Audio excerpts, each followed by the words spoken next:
Hey, my name is Chris Brennan, and this is your year ahead horoscope and astrology forecast for the zodiac sign of Leo for the entire year of 2025. So, these horoscopes that I'm making today are designed for those that have either their sun sign in Leo or their rising sign in Leo. And I'm going to give kind of a big picture overview of some of the major themes coming up in the next 12 months, just looking at astrological transits to your birth chart, especially for those of you with Leo rising. All right, so let's jump right into it. So here's the planetary movements calendar that shows where the planets will start at the beginning of the year and what signs of the zodiac they'll go through by the end of the year. And it shows you how there's kind of a cluster of different transits that go through some very specific sectors of your birth chart over the next year. So some of the transits I'm going to talk about today, I'm going to go through a little bit chronologically at first, but then I'm going to jump around to ones that are hitting the same sector of your chart or ones that seem more important than others. So the first trends I want to start with is that when we open the year, Mars is retrograde in your first and your 12th house. It starts retrograde in Leo because Mars just stationed retrograde in Leo in your first house of mind, body, and self in December.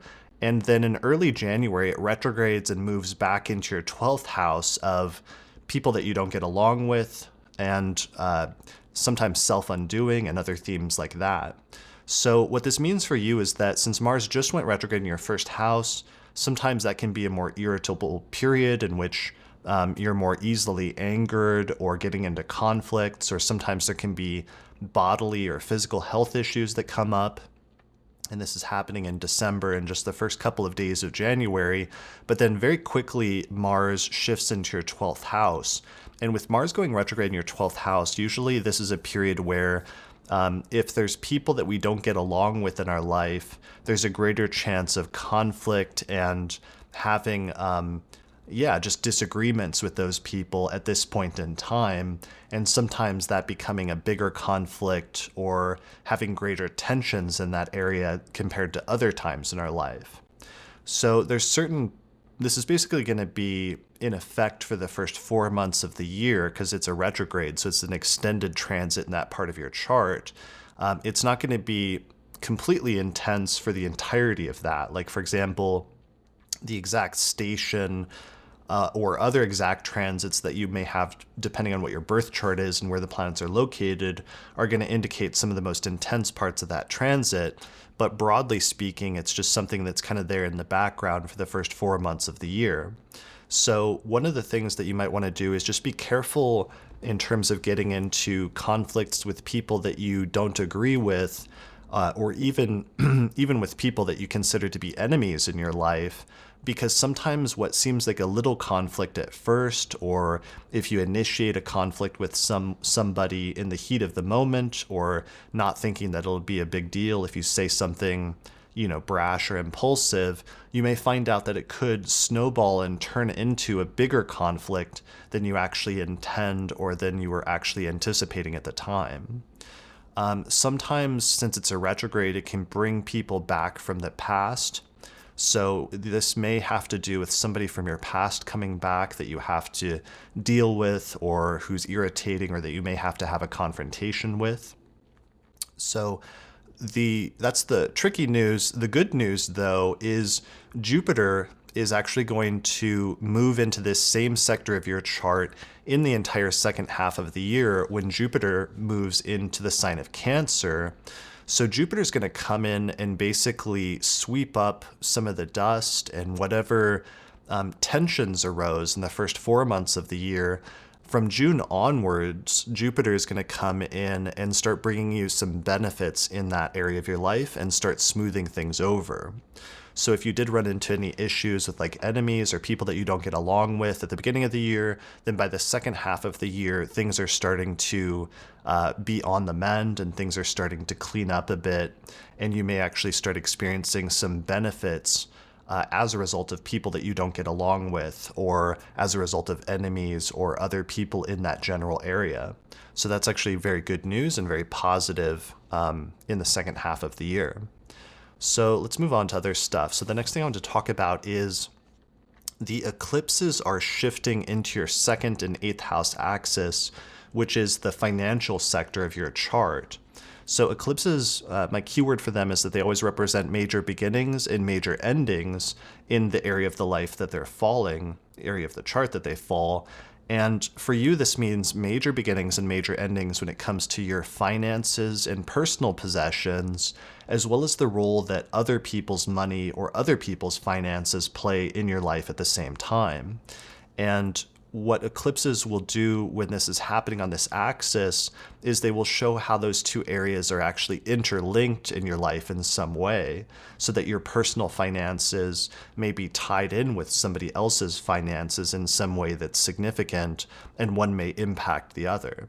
So sometimes this happens through simple things like if you're in a relationship, your partner could be going through some financial changes, either positive ones or challenging ones, but this could end up having an impact on your personal finances, or vice versa. If you have some major changes in your financial picture, it could impact those of your spouse or your partner at the same time. So those are some themes that I would pay attention to as potential themes as the eclipses start to shift there. We're going to get an initial preview of that in the springtime when there's the first eclipse in Virgo, but then it'll be full on later in the fall when we get an eclipse in Virgo and an eclipse in Pisces, fully activating that axis of your chart, that financial axis.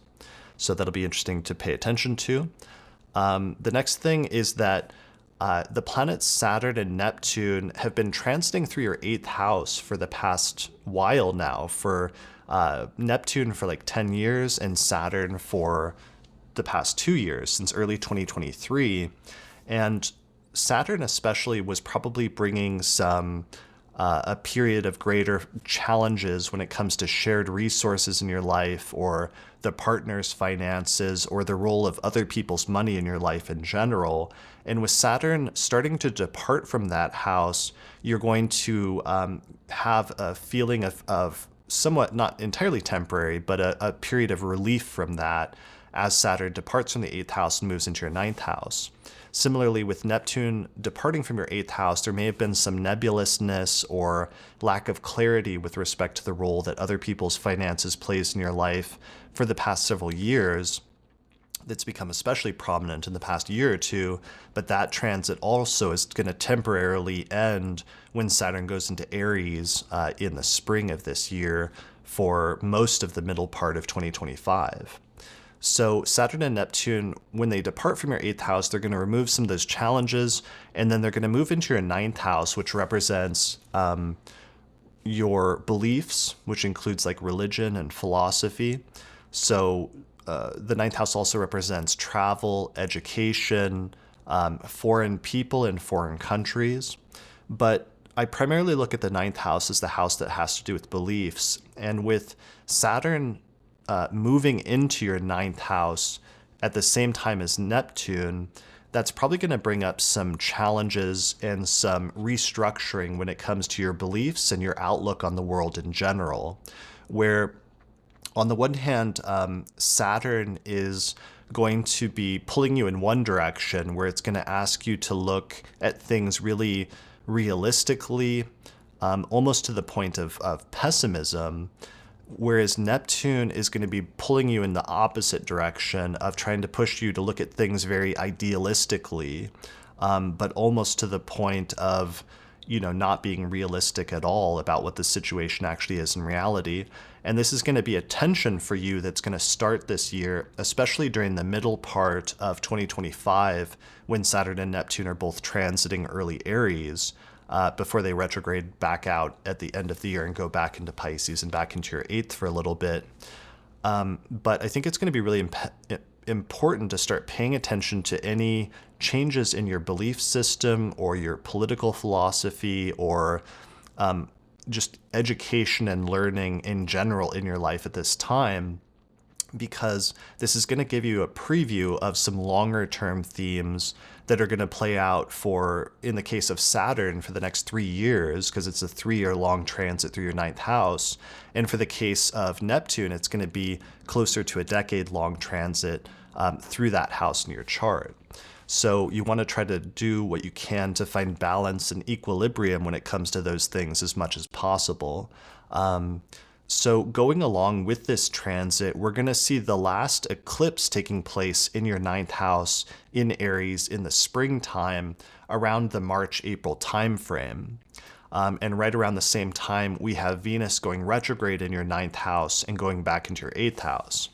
So this is the last eclipse in your ninth house, where you've been having eclipses bouncing back and forth between your ninth house of belief and education and travel and your third house of communication, siblings, neighbors, community, and local travel over the course of the past year since approximately October of 2023. So that indicates that you've been going through a period of major beginnings and major endings already when it comes to your belief system, as well as how you communicate what you believe and what you know. And the communication part of that has kind of wrapped up, but there's one more eclipse that has yet to take place in your ninth house of belief and religion and philosophy, and that's going to take place in March and April. And since it's the last eclipse, I would suspect that it's going to be the end of a series of major beginnings and major endings for you that have been seriously altering and laying the seeds for a new foundation when it comes to your personal philosophy and your personal beliefs about life and the purpose of what you're doing here. But there's one final thing that has to take place in order to push you fully into the new direction that you're headed. And I think it's going to happen around the time of this eclipse in the March-April timeframe, especially since right around the same time, Venus goes retrograde in your ninth house as well. And sometimes that can bring a person into your life that can help to change your outlook on things or to help you to revise or relook at your personal philosophy of life in a significant way. So since it is a retrograde, Venus retrogrades can sometimes bring a person from the past back into your life, and this could have an effect on your ninth house in terms of your personal beliefs. It can also sometimes just be taking a major trip or going on a major journey, which then has a profound impact on you in some way. So that's going to be really interesting and notable. Venus will retrograde back into your eighth house of shared resources. So that's just activating some of the things going on in terms of the role of other people's money and how what that plays in your life is somehow tied in with the travel and the changes in your religious or personal philosophy at this time. All right, so the last transit, though, I wanted to mention, and this is a really major one, it's probably the biggest transit, is that Uranus is leaving your 10th house of career, where it's been transiting for the past 6 years now, since 2018 when it went into Taurus. And it's going to enter into your 11th house of friends and groups and alliances. So the Uranus transit in your 10th house since 2018 has probably been causing some major changes and major shakeups with respect to your career and your overall life direction.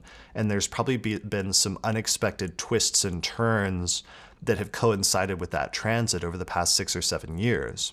But what's happening now is that Uranus, starting in July, it's going to move into the sign of Gemini for the second half of the year. And Uranus is going to start shaking up the sector of your chart that has to do with friends and groups. So sometimes this can mean that you start getting involved in some new groups or getting involved with some new friends who are completely different than anyone you've ever interacted with before, and who really lead you to shake up and sort of revolutionize your life in different ways. So sometimes this can happen through technology, since Uranus is often associated with tech. What else? The 11th house, sometimes it's very idealistic and it'll cause you to make changes in your life really abruptly or really quickly. So there may be a specific Uranian figure or somebody that comes into your life at this time that has Uranus prominent in their chart and who causes or helps to instigate some of these major changes and shakeups in your life at this time. So sometimes this can be a good thing because it can cause you to break free of old restrictions and things that were holding you back in the past.